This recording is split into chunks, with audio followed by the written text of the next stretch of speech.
And one thing we haven't really touched on yet is or maybe directly touched on, the fact that education is geared to a norm. But we know with the bell distribution that there's people at this end of the norm and people at this end, and those are the people that get left out. It's like this bulk in the middle that education works for.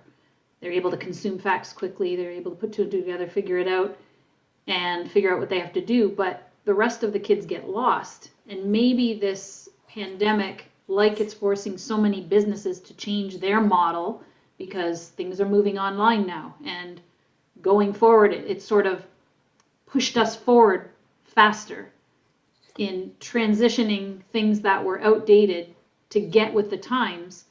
Maybe that's part of what's going to need to change, is more individualized education, because not everybody learns the same way.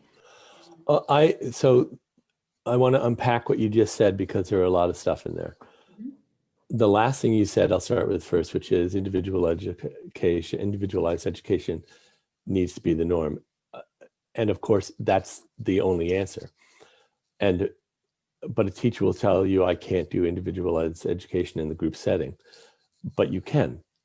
You can by asking everybody to look within themselves educationally and figure out what it is they have within them that they can bring to the problem at hand.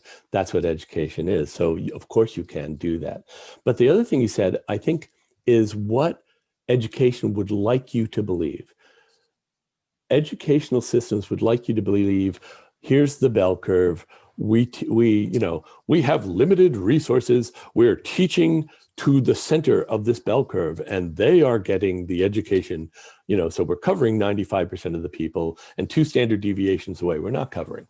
But that's not true at all. They're not educating within the 95%. They're not. They're doing bad education with them.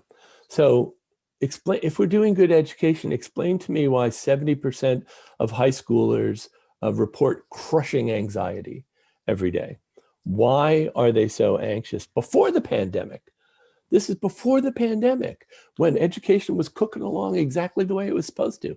Why are they incredibly anxious and not able to deal with problems? It's because the education they're being dealt is absolutely of no use to them. It is not helping them deal with an ever-changing, complex, rapidly changing society. It's not.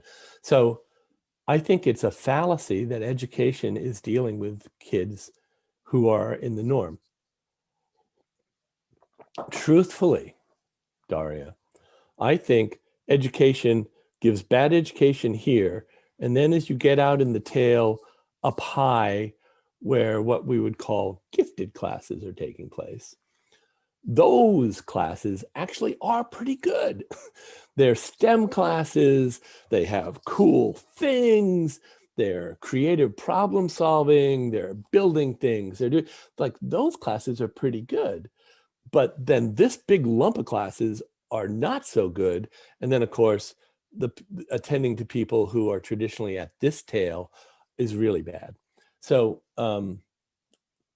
I think it's not true that that hiding behind the fact that we have to educate the largest group of people we can, and then we can't really attend to the tails.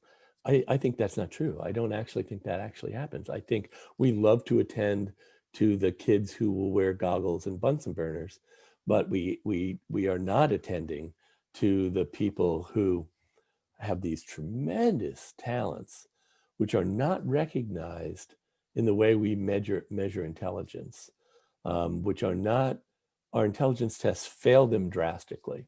And so they are just as intelligent as this tail, and they are just as intelligent as this tail. So everybody in the giant bell curve is equally intelligent. They just don't happen to be captured by what we call intelligence tests.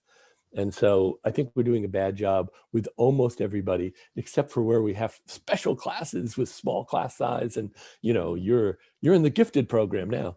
Then all of a sudden we're doing pretty good. We're doing better anyways.